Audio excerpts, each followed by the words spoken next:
Dieu avait une vision sur l'humanité. Et sur la base de cette vision, Dieu a choisi un peuple à partir d'un homme qui s'appelle Abraham. Un homme qui s'appelle Abraham dès le départ. Et Dieu, à cause de la vision qu'il a pour lui, Dieu lui a changé de nom. Oui, comme toi-même. Quand tu viens à Jésus, tu changes de nom, tu changes de nationalité, tu changes de citoyenneté. Mais, regardons ce qui se passe. Quand cet homme qui s'appelle Abraham, il va faire une alliance avec Dieu. Et au travers de cette alliance, Dieu va lui faire une promesse. Oh, les promesses de Dieu pour Abraham sont grandes. Et Dieu va dire, pour l'accomplissement de cette promesse qu'il lui a faite, oh, lui qui est la race que Dieu a choisie, pour accomplir son grand dessein du salut pour l'humanité.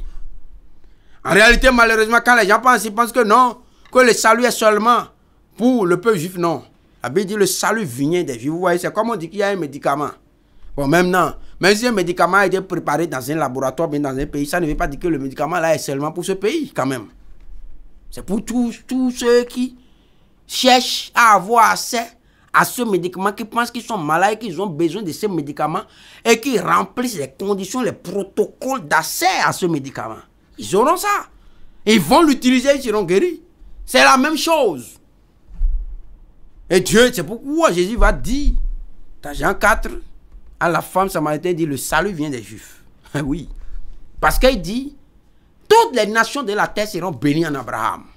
Oui. Alors, donc Dieu va choisir cet homme, Abraham.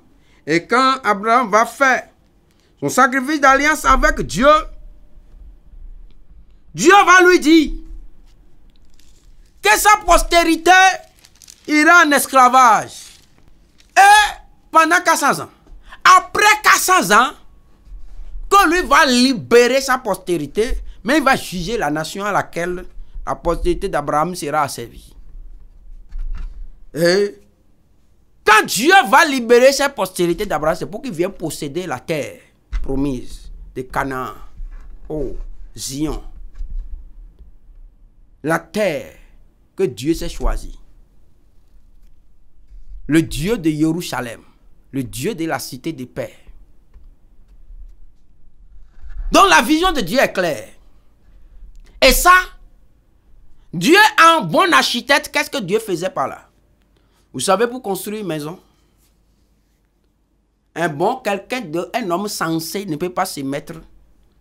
Bon, il va acheter du sable, il va acheter du ciment, il va acheter les graviers, il va acheter des bétons, des cailloux, il va acheter du fer, il achète tout, il met là, il dit, bon, ça, construire, il va amener les maçons, les ferrailleurs, les menuisiers, il dit, bon, ça, construisez seulement, commencez pas à construire, non. Aucun homme censé ne fait pas ça. Il va faire un plan. Même s'il n'a pas, même s'il ne connaît pas un architecte, même s'il n'y a pas, il ne peut pas aller s'offrir le service d'un architecte, lui-même, il va faire un plan.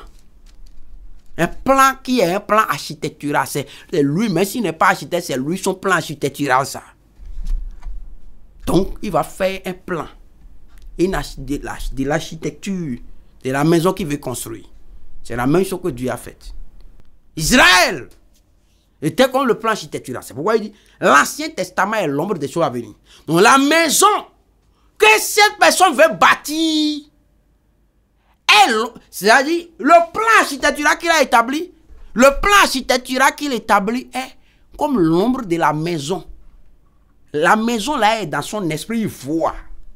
Et c'est l'ombre de la maison là qui se trouve sur le papier là. La maison qu'il veut construire. C'est ça l'Ancien Testament. L'Ancien Testament, c'est le plan architectural de Dieu, de ce que Dieu veut faire. Et quand même, c'est pas parce que nous voulons construire une maison, ou bien on veut construire une maison sur 1 hectare, qu'on ira chercher un papier qui mesure un hectare. Vous faites le plan architectural quand même, s'il vous plaît. Aucun homme censé aussi ne fait ça. Il va chercher peut-être, même si la maison devait être construite sur un hectare, peut-être que un hectare, ça fait 10 000 mètres carrés. Même si quelqu'un veut construire, regardez, même si c'est une ville, même quand les gens veulent construire une ville, même quand on veut construire un pays qui fait des milliers et des milliers, qu'il faut des milliers de kilomètres carrés, on ne fait pas, on ne va pas chercher quand même un papier qui fait des milliers de kilomètres carrés pour faire le plan quand même là-dessus, s'il vous plaît.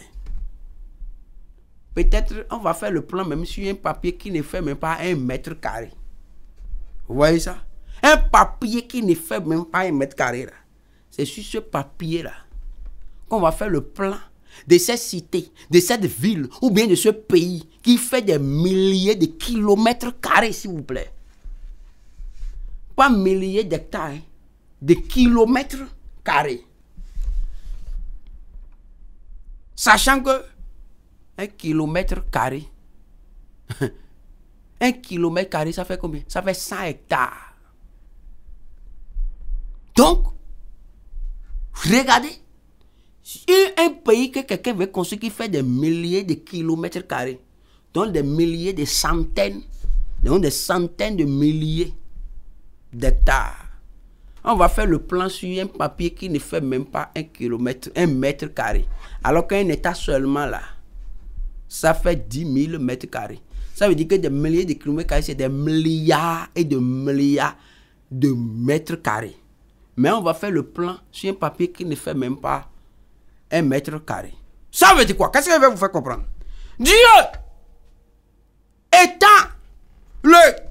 l'architecte par excellence. Oh, vous voyez pourquoi Dieu va dire au travers des portes dans Hébreu, il dit quoi?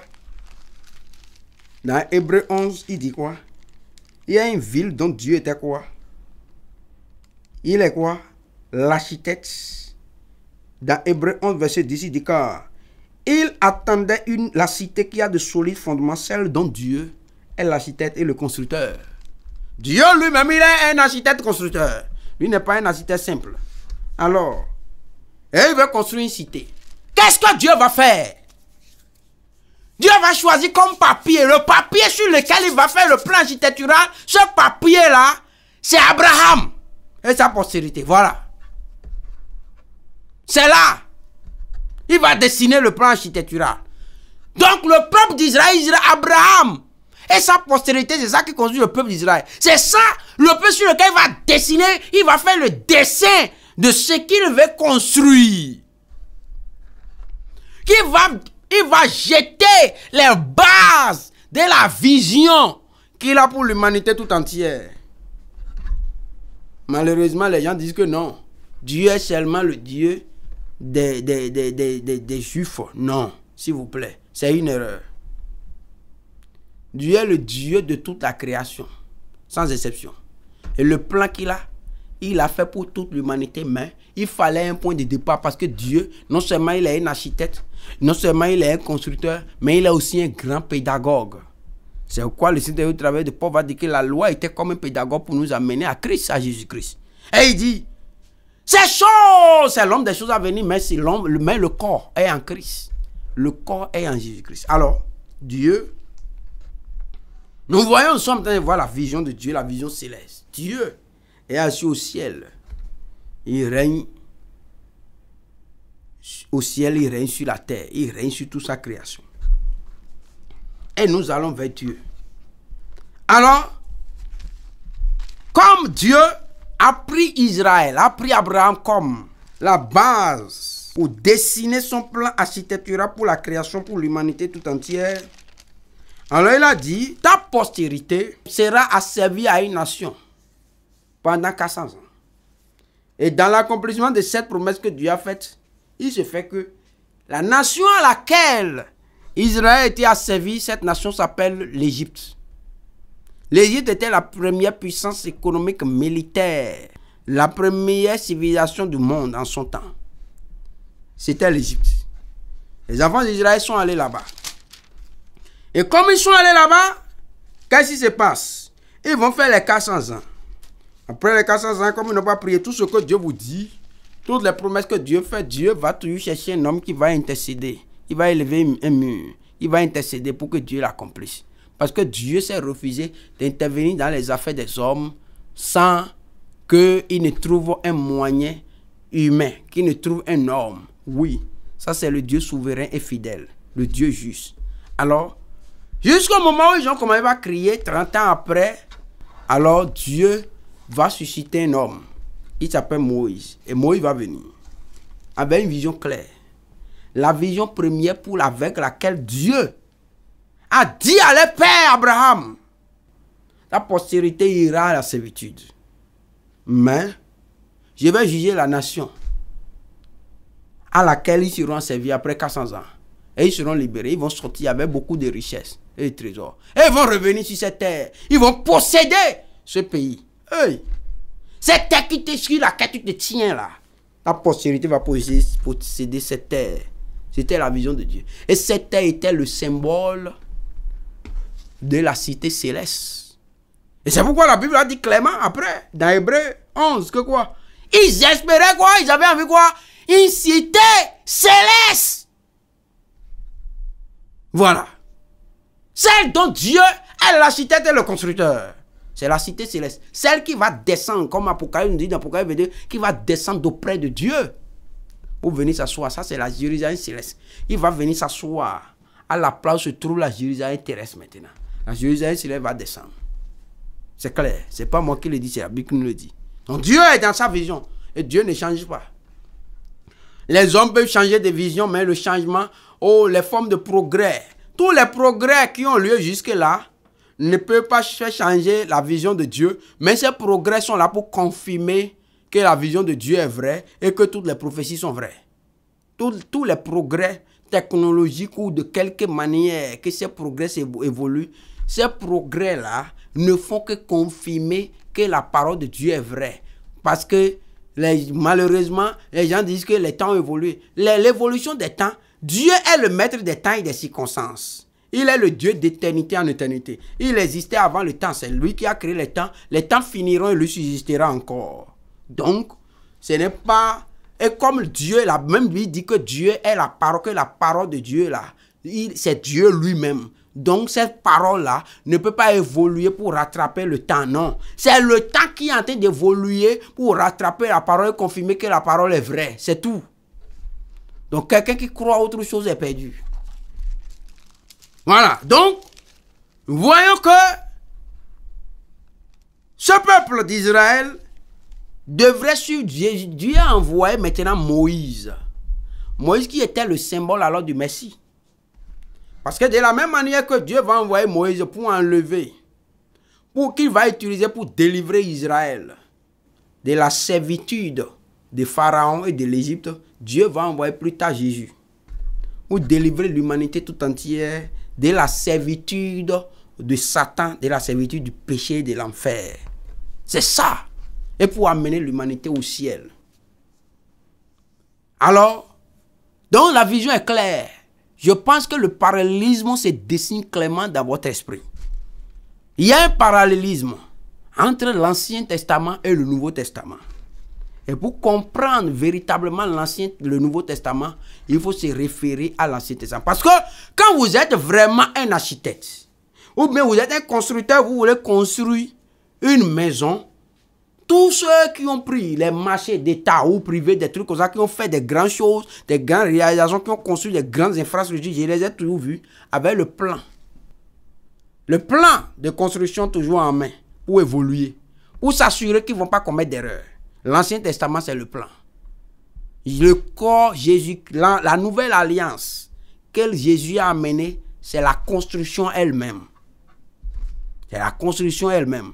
Donc, pour finir bien cette construction, il faut, et la Bible nous dit que chacun de nous, tous ceux qui ont cru, constituent une pierre que Dieu va agencer dans cette construction. C'est pourquoi il dit pierre vivante, vous au contraire, pierre vivante selon 1 Pierre 2. Pierre vivante. Pierre vivante. Voyons ce que nous sommes. Parce que souvent, Pourquoi est-ce que l'église est en train d'errer? Parce que nous avons une fausse compréhension, une fausse connaissance de la vision que Dieu a pour nous. Si tu n'as pas la vision, tu as une fausse compréhension de la vision, tu auras une fausse compréhension de ton identité.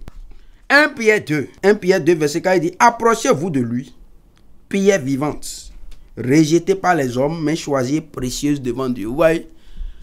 Donc, quand quelqu'un comprend qu'il est une pierre vivante, dans cette construction, dans la cité céleste, oh, la cité dont Dieu a parlé à Abraham, et dont mention a été faite dans Hébreux 11, 10, que nous avons lu tout à l'heure, il dit que pour la construction de cette cité-là, que nous les hommes là, nous qui avons cru, à quel homme il parle? Ce n'est pas tous les hommes en désordre comme ça, non.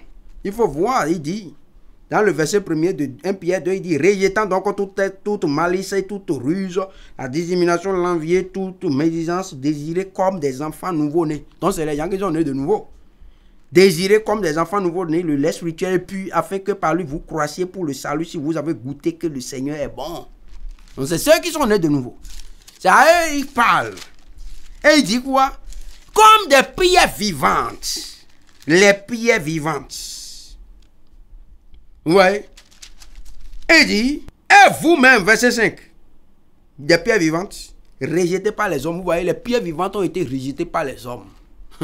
Vous comprenez pourquoi est-ce que les vrais croyants, ceux qui nous ont précédés dans la marche avec le Seigneur Jésus-Christ, avaient été rejetés.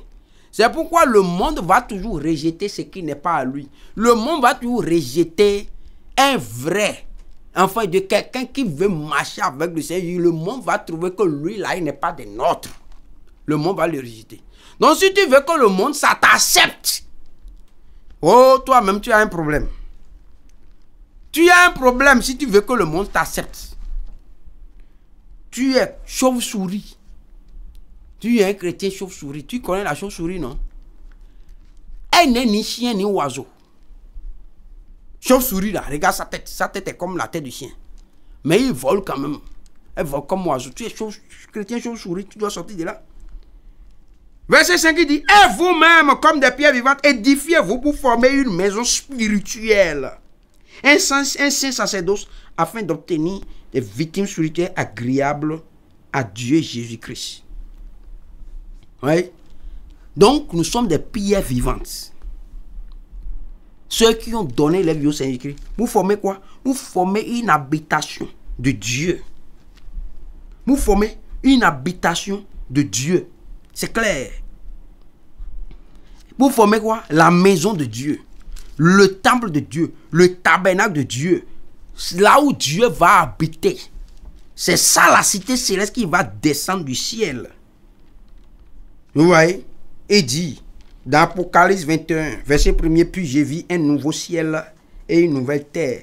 Car le premier ciel et la première terre avaient disparu et la mer n'était plus.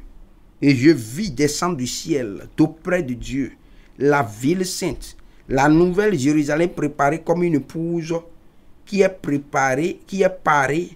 s'est parée pour son époux.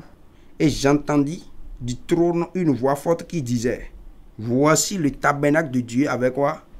Avec les hommes. Il habitera avec eux. Et ils seront son peuple et Dieu lui-même sera avec eux. Voilà. Le tabernacle de Dieu avec les hommes. C'est ça. Ceux qui seront sauvés, c'est eux. Ils vont constituer cette maison.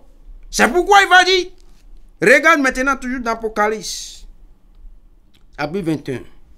Il dit, j'ai lu le verset 5, il dit, celui qui était assis sur le trône dit, voici, j'ai fait toutes choses nouvelles.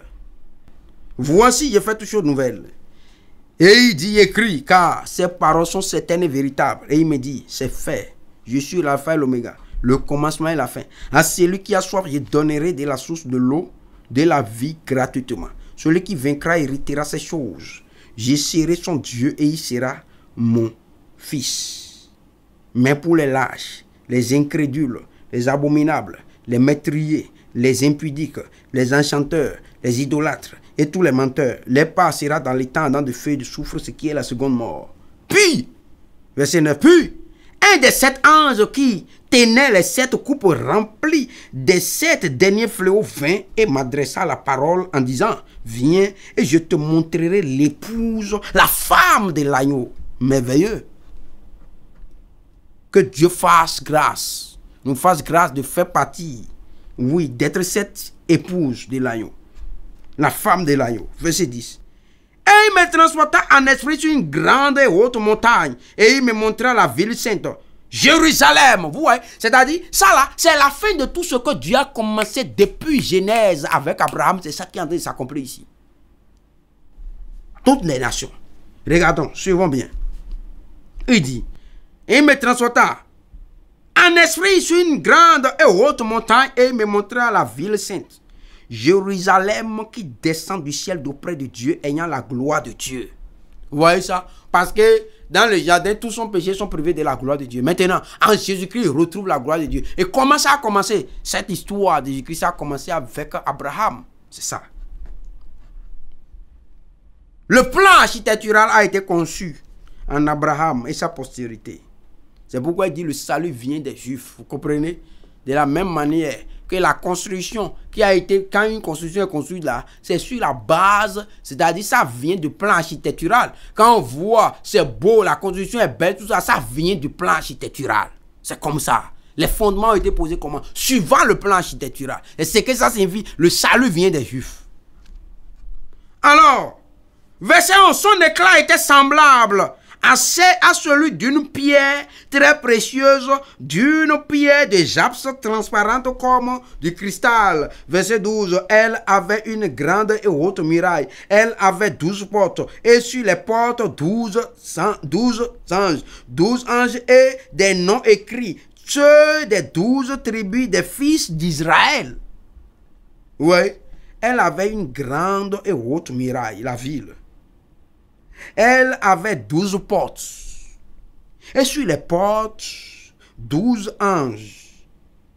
Et des noms écrits, ceux des 12 tribus des fils d'Israël. À l'Orient, 3 portes. Au nord, 3 portes. Au midi, 3 portes. À l'Occident, 3 portes. La muraille de la ville avait 12 fondements. Suivez. La muraille avait quoi? 12 fondements. Sur les 12 noms des 12 apôtres de l'agneau. Voilà. Dans la muraille même là. Comment on peut construire une maison? Ou bien on peut construire une ville sans les fondements? Mais on dit que une construction est basée toujours sur un fondement. Mais ici là, les fondements même là, de la cité céleste là, la ville sainte qui est descendue d'auprès de Dieu, qui est la Jérusalem céleste là, on dit que les fondements, les 12 fondements là, c'est les 12 apôtres de Jésus-Christ. Vous comprenez ça? Ils sont les disciples. Les apôtres étaient d'abord des disciples avant d'être apôtres. C'est ça. Vous comprenez pourquoi il dit? Pierre vivante. Les hommes, ceux qui ont cru la Pierre dit. Vous, pierre vivant, rejetez pas les hommes, mais précieux devant Dieu. C'est normal. Quand quelqu'un veut construire une maison, il veut construire un bâtiment, il veut construire n'importe quelle chose, il a besoin des matériaux de construction. Et les matériaux de construction sont quand même précieux.